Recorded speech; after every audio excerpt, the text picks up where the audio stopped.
अस्सलाम वालेकुम दोस्तों, नजीब्स ऑफिशियल यूट्यूब चैनल में खुशामदीद। दोस्तों, इस वीडियो में हम 10वीं जमात महाराष्ट्र बोर्ड के रियाजी हिस्सा अव्वल यानी अलजबरा का 5वां सबक एहतिमाल का मुताला कर रहे हैं। आज हम सफ़ा नंबर 114 पर जो अमली काम दिया गया है वो अमली काम सॉल्व करेंगे। ये अमली काम बहुत ही ईजी है, कॉइन्स और डाइस के ऊपर ये अमली काम है। यहाँ दी हुई तस्वीर में क्रिकेट के खिलाड़ी सिक्का उछाल रहे हैं। इसमें कौन कौन से इम्कानात हैं? एकदम इजी बात है ये, हमें पता है जब भी हम क्रिकेट खेलते हैं तो पहले टॉस करते हैं। तो टॉस करने में या तो हेड आता है या टेल आता है। उर्दू में उसे चित कहते हैं या पट कहते हैं। तो ये जो कौमी निशान वाला जो फेस होता है, जो रुख होता है, जो साइड होता है, उसे हम चित कहते हैं उर्दू में,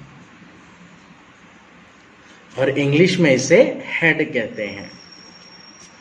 उसी तरह ये जो निशान होता है जिसके ऊपर सिक्के की कीमत लिखी होती है उसे पट कहते हैं या टेल कहते हैं। उर्दू में इसे पट कहते हैं और इंग्लिश में इसे टेल कहते हैं।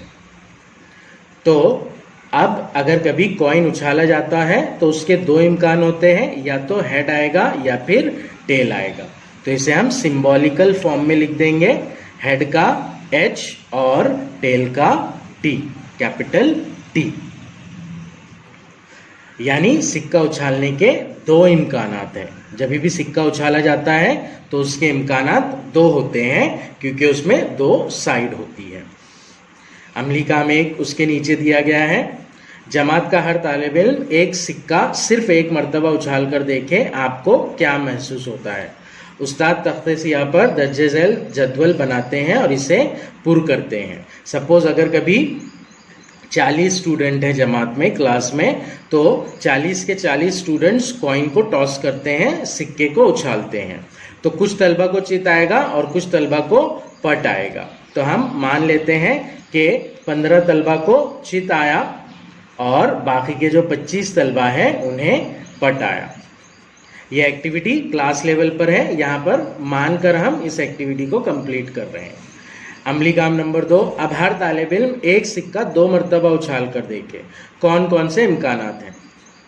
सिक्के को 2 मरतबा उछालना मतलब यहाँ पर 2 पॉसिबिलिटी हो जाती है। पहले बार में सपोज स्टूडेंट ने उछाला तो पहले बार में उसे H आया, अब फिर और उछाला तो दूसरी बार में उसे H आया।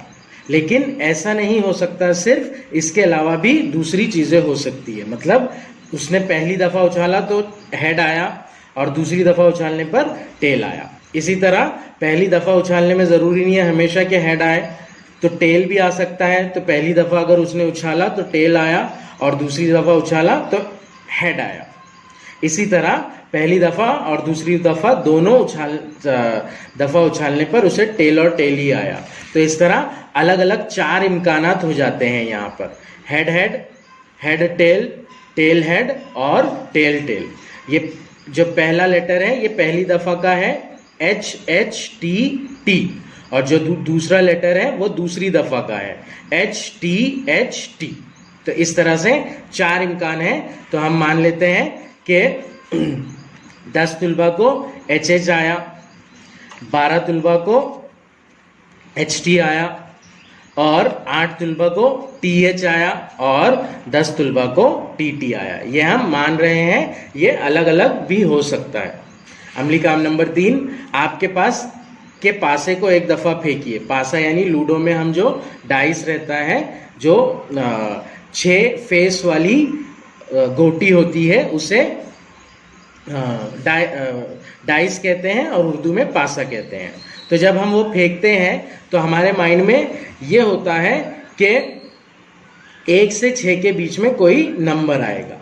तो ऊपरी रुख पर, मतलब जो ऊपर का फेस होता है, नुक्ते आने के कौन कौन से इम्कानात हैं, इस पर गौर कीजिए। या तो 1 आ सकता है, या तो 2 आ सकता है, या तो 3 आ सकता है, या तो 4 आ सकता है, या तो 5 आ सकता है, या तो 6 आ सकता है, जिसकी ख्वाहिश हर कोई करता है। तो यहाँ हर इम्कान यानी पासा फेंकने के जो मुमकिना एहतमाल है का नतीजा है वो सिर्फ एक ही है, मतलब एक ही चीज आपको मिलेगी।